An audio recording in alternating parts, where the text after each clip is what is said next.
મહારાજની જય, શાસ્ત્રીજી મહારાજની જય, યોગીજી મહારાજની જય, પ્રમુખ સ્વામી મહારાજની જય. તો કલાકથી સમાધિમાં જ હતો.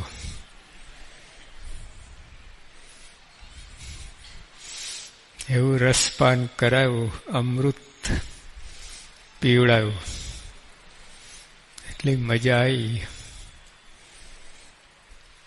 અંતરનો મળ ધોઈ જાય.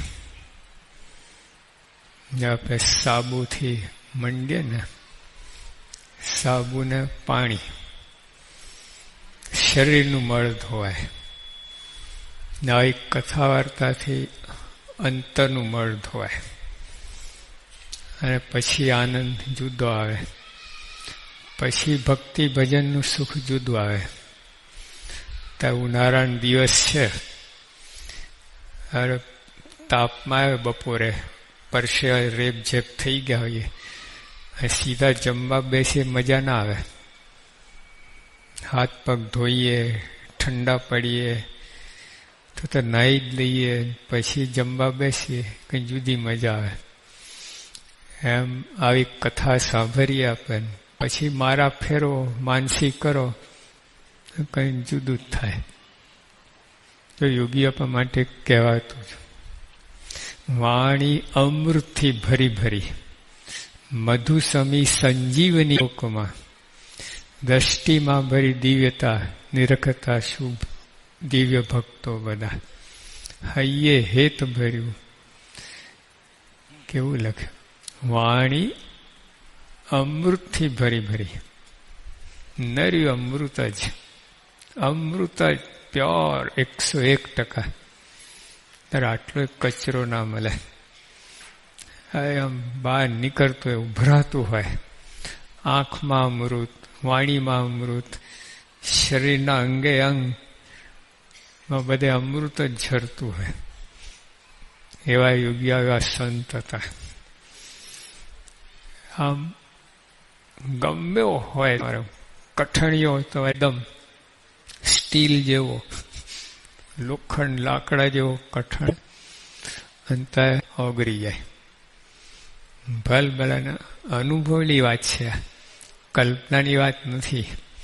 આપણે જોયા છે, જાણ્યા, તમે બધા પણ જોયું છે, જાણ્યું છે. કેવા કેવા માણસો પીગળી ગયા, કેવા તમારા બધું ફરી ગયું. આવી છે ને, આવી કથા વાર્તા બહુ દુર્લભ છે. આપણે કચરો જ ઉથામીએ છીએ. આ કથા તો સામે, એની સામે એવું જ લાગે. દુનિયા ગમે એવું સાહિત્ય હોય, ગમે એવું હોય, પણ તો એક માઇક ગુણે યુક્ત છે. 3 ગુણથી ભરેલું છે બધું. ગમે ટોપ લેવલની કવિતા હોય, ગમે, પણ અંદર માઇક તત્વનું જ બનેલું છે. અને આ ગમે એવું હોય, તમારે આમ જેને કઈ કોઈ આકાર જ ના હોય, તો સોનું છે. હા, પુરુષની વાત તો અલગ, પણ એમના ગુણગાન ગાવે ને એ પણ સોનું છે. ને આપણે તમે માંડ્યું છે એના કરતા એમને વધારે માંડ્યું છે. હા, જે રીતે બોલતા હતા ને આપણને દેખાય એમ. યોગી આપણને સુખ લેતા હતા અને આપણને સુખ અમૃત પીતા હતા ને પાતા હતા. એવું છે. એટલે આવી કથા ના મળે. પૂર્ણ પુરુષોત્તમ નારાયણની કથા, જેને અખંડ ધારા એવા સંતની કથા, ક્યાંથી આ લોકમાં, 14 લોકમાં ક્યાંથી મળે? કોઈ આને તુલ્ય આવે જ નહીં. તો સોનું હોય, સોનું ગઠ્ઠો જ હોય તમારા. અને આ બાજુ પિત્તલના ઘરેણા હોય, latest design, American latest design, computerised, નાની નાની ડિટેલ હોય એવા ઘરેણા હોય. 2 તમે મૂકો, ઓલા 10 કિલો મૂકો, પિત્તલના લીટી ડિઝાઇનના ઘરે 1 જ કિલોનો ગઠ્ઠો હોય સોનું. કેવું ઉપાડશો? કેવા 2 ઉપાડો ગઠ્ઠો. સ્વામી યોગી આપાની, પ્રમુખ સ્વામીની, શ્રી મહારાજની, ગુણાત સંતોન ગમે એ વાત ગમે હોય ને, સોનું જ છે. માયા પરનું તત્વ છે. એની વાણી બહાર નીકળે માયા પર. હું બોલવું, આશીર્વાદ, જે કંઈ કરું, અને તુલે બીજું શું? આપણે અમથા મંડ્યા છે. આ રસ કરો ને, બીજું બધું મૂકીને કામ થઈ જાય, અમર થઈ જવાય. અને મઠ હોય બ્રહ્મરૂપ થઈ જવાય. મહારાજે પોતે વાત કરી છે કાર્યના 12માં કે ગમે એવો લોભી, ક્રોધી, કામી, લંપટ જીવ હોય, શું બાકી રાખ્યું આમાં? ગમે એવો લંપટ, શું બાકી રાખે? પણ તો જ આ પુરુષોત્તમ નારાયણની વાત સાંભળે કેવી રીતે? વિશ્વાસ રાખીને અને પ્રીતિપૂર્વક, શ્રદ્ધા અને આસ્તિક ભાવ, આ 4 વસ્તુ કઈ. સાંભળવાની કથા કેવી રીતે? પ્રીતિપૂર્વક,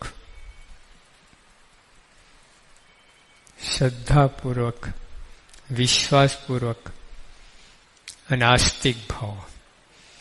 આ 4 તત્વો, આ 4 વસ્તુ લઈને આપણે આ વસ્તુ સાંભળીએ. આમ એના ઓલા કાનમાં રાખીને સાંભળતા, ઓલા ટેપ રેકોર્ડર. આમ બીજા કોઈ ડિસ્ટર્બ ના કરે, એટલે પોતે સીધા કાનમાં મારે. 4 વસ્તુ કઈ આમ સાંભળવાની. પુરુષોત્તમ નારાયણની જો ગુણગાન ગવાતા હોય તો કઈ રીતે સાંભળી? આ 4 વસ્તુ લખી. વિશ્વાસ, એટલે આ વસ્તુ સત્ય છે, માયા પર છે.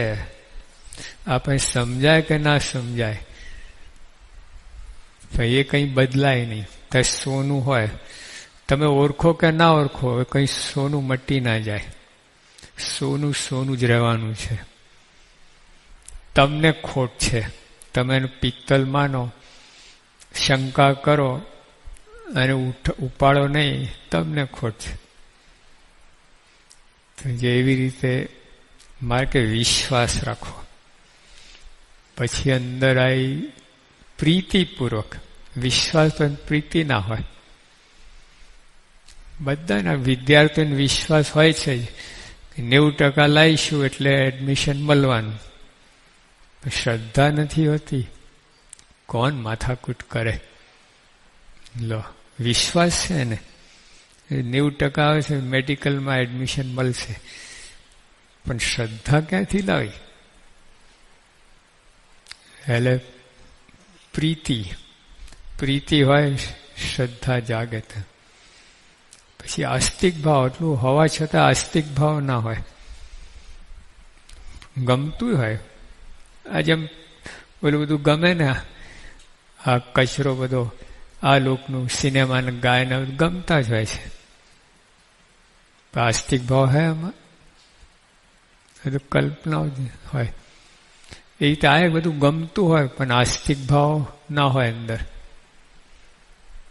એટલે તો સૌથી પહેલા વાત આવી કે વિશ્વાસ, પ્રીતિ, શ્રદ્ધા અને આસ્તિક ભાવ, આ 4 હોય તો મહારાજ કે ગમે લોભી, લંપટ, કામી જીવ હોય ને, તેના શરીર વિકાર ટળી જાય. સ્વામિનારાયણ ભગવાન બોલે છે, એમના શબ્દો છે આ. અને આપણે સાંભળીએ છીએ ને, કોઈ જવાબદારીપૂર્વક નથી સાંભળતા, બસ આઈને બેઠા. બસ સમજાય તોય ઠીક, ના સમજાય તોય ઠીક, યાદ રહે તોય ઠીક, ના રહે તોય ઠીક રહે. ગડબડ ગોટા, પ્રભુ મોટા. ઊભા થઈને સાદી પારણ થશે ને બધું આઈને બેસશું, લાભ લેવું, પછી જતા રહેશે. જોકે સ્વામી તો કયું છે, ઓલો ભેંસનો પોદરો પડે ને તો એનો ઉપાડો તો ભેગો કાંકરું ધૂર આવે જ. એ ગમે અહીં આવીને બેઠો હોય ને, બિન જવાબદારી કાંઈ નહીં, એમને સાંભળવા આવ્યો જ ને, ખાલી આવીને બેઠો હોય તો એ લાભ તો એનો થાય છે જ. જેમ દરિયા કિનારે તમે ફરવા જાઓ, એમને ગપ્પા મારો, આ મારો, ફરવા જાઓ ને, પણ તો તમને ઓઝોન તો મળે જ. એ તો એનું કામ કરે, દરિયો એનું કામ કરે. ત્યાં વિશિષ્ટ પ્રકારનું પ્રાણવાયુ હોય છે, જે સ્વાસ્થ્ય માટે બહુ સારું હોય છે. એમ અહીંયા તો આધ્યાત્મિક સ્વાસ્થ્ય અહીં મળે જ, એટલું તો મળે. તમે ખાલી આવીને આંટો મારો ને, રમો ખરો ફરો તો એનો લાભ મળવાનો. પછી એ 5 રૂપિયા જેવું, જ્યાં તમને લાખ રૂપિયા મળતા 5 રૂપિયા સંતોષ માનવાનું હોય, ફેર એટલો પડે. એટલે પછી લાખ રૂપિયા મેળવવાનો પ્રયત્ન કરવાનો, પૂરેપૂરો લાભ કેમ ના લેવું. યોગી બાપા છે ને દારે સલામ હતા, પછી હરિભક્તે બહુ મંડ્યા કે સાંઈ દરિયાની હવા ખાવા આપણે જઈએ. એ તો કિસુમમાં પણ હરિભક્ત આગ્રહ કર્યો. લેક વિક્ટોરિયા છે ત્યાં 2 વખતે સ્વામી છે ને અંદર બેઠા, બધો કાચ બારી બારણા બધા ફિટ બંધ કરી દીધા, 1 ગ્રામ હવા અંદર ના આવે. આખો દરિયો ફરીને આવે. શું દરિયાનો લાભ મળ્યો.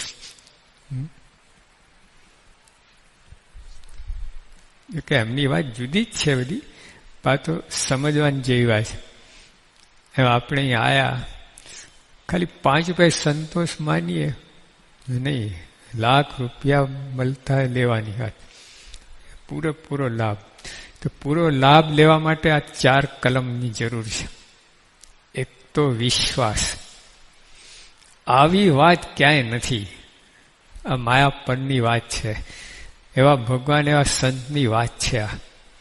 અને સંત થઈ ગયા એવું નથી, આ પ્રગટ છે પ્રમુખ સ્વામી. એ યોગી આપા કહો, જે કહો, એટલે આપણે આકાશમાં ધડાકા નથી આવતું. એટલે એક તો વિશ્વાસ, પછી એની અંદર આ પ્રીતિ. વિશ્વાસ પ્રીતિ ના હોય, પ્રીતિ જુદી વસ્તુ છે. ત્યાં ધણી પણ આવ્યું, માલિક પણ આવ્યું, પોતાના એની સાથે એકતા હોય. એટલે વિશ્વાસ બરાબર હોય તો પ્રીતિ આવે. પછી શ્રદ્ધા. વિશ્વાસ હોય અને શ્રદ્ધા લાવવું મુશ્કેલ છે. શ્રદ્ધા હોય, અરે પ્રીતિ, વિશ્વાસ હોય, પ્રીતિ પણ શ્રદ્ધા, એ વળી ખપની વાત આવી. અને પછી આસ્તિક ભાવ. આ બધું હોવા છતાં આસ્તિક ભાવ લાવવું મુશ્કેલ. આ બધું થશે. આ કહે છે કે આ ગુણગાન સાંભળીએ, ગાઈએ તો અંતરના મેલ સાફ થાય, બધું થાય છે. આસ્તિક ભાવ ના હોય, કહેવું પડે એવું થાય મનમાં, ગુણગાન ગાવા પડે, સાંભળવા પડે. આપણે અહીં આયા છે, ગુરુ બનાયા છે એટલે આ બધું કરવું પડે એવું નથી. કોઈ વાત નથી. ગુરુ ના બનાવો ને તો જો પ્રીતિપૂર્વક સાંભળો ને તો કામ થઈ જાય. પેલા મહારાજની કલમો છે. અને આપણે તો એવા શાસ્ત્રી મહારાજ કહેતા કે જોગી જેવા સાધુ અનંતકોટી બ્રહ્માંડમાં નથી. અનંતકોટી બ્રહ્માંડમાં ખાલી ગુજરાતમાં નથી એવું નહીં. ગુજરાત ચેમ્પિયન નહીં, ઇન્ડિયા ચેમ્પિયન નહીં, વર્લ્ડ ચેમ્પિયન નહીં, બ્રહ્માંડ ચેમ્પિયન, અનંતકોટી બ્રહ્માંડ ચેમ્પિયન. સમા સાધુતામાં. હા, આજે આપણે બીજા બધા ચેમ્પિયનની જરૂર છે. બીજા બધા ચેમ્પિયન હોય, ક્રિકેટ હોય, આ હોય, તે હોય, 8-8 કલાક તો આમ ચોટેલા રહે.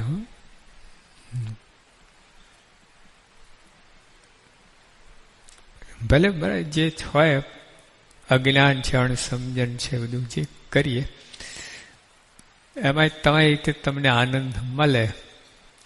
આ વસ્તુ જુદી છે. અમૃત છે, આ અમર થઈ જાય. ઓલું બધું શુલ્લક આનંદ છે. જે ઓલા ઝૂંપડપટ્ટીમાં ઓલા ખાતો હોય, શું હોય આમાં? ઓલા એઠા પતરારા વીણી લાવ્યો હોય, આ લગ્ન પ્રસંગ હોય ને પછી ઓલું નાખી દે, એ લોકો પતરારા ફેંકતા હોય, એમાંથી કંઈક કંઈક મળે હોય, મિષ્ટાનના બટકા અને ભજીયા અને અંતન બધું ભેગું પછી ખાતા હોય. એમ શુલ્લક આનંદ. અને ઓલા જમણવારમાં જે બેઠા હોય જાનમાં આયા, એ જે જમતા હોય જુદી વાત. આપણે જાનૈયા થવાનું અહીંયા કચરો એની જરૂર નથી હોતી. ભલે કરતા હોય, જરૂર પડે, શરીર છે, કુટુંબ છે, વેપાર ધંધો છે, ખેતી છે, કરવું પડે. પણ બે ગોરખોર એક ના કરતા. અહીંયા તો 5 કલાક જ તમે સાંભળો ને, જીવ કેટલી ઊંચાઈ પર પહોંચી જાય. અને આ બધું ઉથામે છે કચરો, પાછો નીચે આવી જાય, એકદમ 0 લેવલ ઉપર આવી જાય. માઇનસમાં કદાચ જતો રહે, સાવ નીચે જતો રહે, પાતાલમાં જતો રહે.